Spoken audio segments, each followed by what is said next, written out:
எல்லோரும் திரும்பி பார்க்க வேண்டிய திருமா.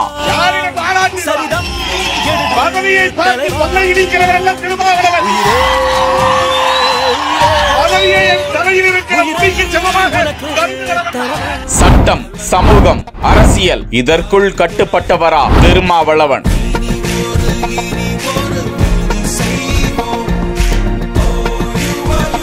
இந்த மூன்றும் அவரை தழுவி தலைவராக்கியது எப்படி? திருமா கடந்து வந்த பாதை.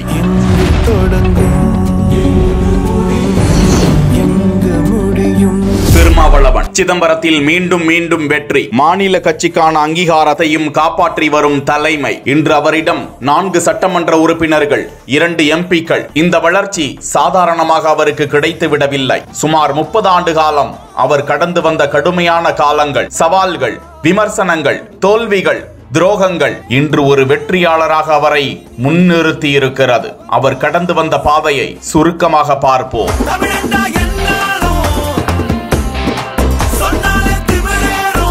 திருமாவளவன் சிறந்த வரலாற்று அறிவும் பேச்சாற்றலும் அவர் கல்வி திறனை சொல்லும். பிஎஸ்சி வேதியியல் பட்டப்படிப்பு, பிஎல் சட்டப்படிப்பு, எம்ஏ கிரிமினாலஜி, பிஹெச்டி டாக்டர் பட்டம். சுமார் 25 ஆண்டுகளுக்கு முன்பு தடயவியல் துறையில் அரசு ஊழியர். அப்பணியை துறந்துவிட்டு போராளியாக, அதே நேரத்தில் அரசியலை விலகியவராய் நின்றார். முன்னதாக அது ஒரு போராளியின் உயிர் போனதன் பின்னணியில் வந்த வலியினால் அந்த பாரத்தை தான் ஏற்றுக்கொண்டவராய் தலித் பேந்தர்ஸ் பார்ட்டி என்னும் இயக்கத்தின் தமிழக பிரிவை உருவாக்கிய மலைச்சாமி என்பவர் கொலை செய்யப்பட்ட போது உறுதிமொழி ஏற்று அவ்வமைப்பின் தலைவராக ஆகி பின்னாளில் விடுதலை சிறுத்தைகள் அமைப்பாக உருவாக்குகிறார். 1999 மூப்பனாரால் அரசியல் களத்திற்குள் அழைத்து வரப்படுகிறார். தமாக கூட்டணியில் முதலாக அவர் களம் கண்ட தொகுதியே சிதம்பரம் தான். அப்போது 2 லட்சம் வாக்குகளை பெற்று தமிழக தலைவர்களை திரும்பி பார்க்க செய்தார். 2001 சட்டமன்ற தேர்தல். திமுகவுடன் கூட்டணி. உதயசூரியன் சின்னத்தில் வெற்றி.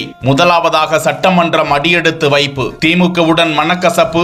2004 அந்த பதவியை ராஜினாமாவும் செய்கிறார். 2006 அதிமுகவுடன் கூட்டணி. விடுதலை சிறுத்தைகளுக்கு 9 தொகுதிகள் ஒதுக்கப்பட்டு 2 இடத்தில் வெற்றி. 2009 நாடாளுமன்ற தேர்தல். திமுக கூட்டணியில் சிதம்பரம் தொகுதியில் வெற்றி. நாடாளுமன்றத்திற்குள் முதல் அடி. 2011 சட்டமன்ற தேர்தல். திமுக கூட்டணியில் 10 தொகுதிகளில் போட்டியிட்டு அனைத்திலும் தோல்வி. 2014 அதே கூட்டணியில் 2 இடங்களில் போட்டியிட்டு தோல்வி. 2016 தேர்தல். மக்கள் நல கூட்டணியில் 25 தொகுதிகளில் போட்டியிட்டு படுதோல்வி. அப்போது காட்டுமன்னார் கோவிலில் வெறும் 87 வாக்குகள் வித்தியாசத்தில் தோல்வி அடைந்தார் திருமாவளவன். 2019 நாடாளுமன்ற தேர்தல். கடினமான போட்டிக்கு இடையே சிதம்பரத்தில் வெற்றி. அடுத்து 2021 ஆண்டு பொது தேர்தல். வெறும் 6 சீட்டுகளுக்கு பணிந்து விட்டார், பயந்து விட்டார், பணம் வாங்கிவிட்டார் என்றெல்லாம் கடுமையான விமர்சனங்களை எதிர்கொண்டார். அமைதியாக இருந்தார். 6லும் உதயசூரியன் சின்னம் வலியுறுத்தப்பட தனி சின்னத்தில் களம் இறங்கி 4 தொகுதிகளில் வென்று தனது பலத்தை நிரூபித்தார்.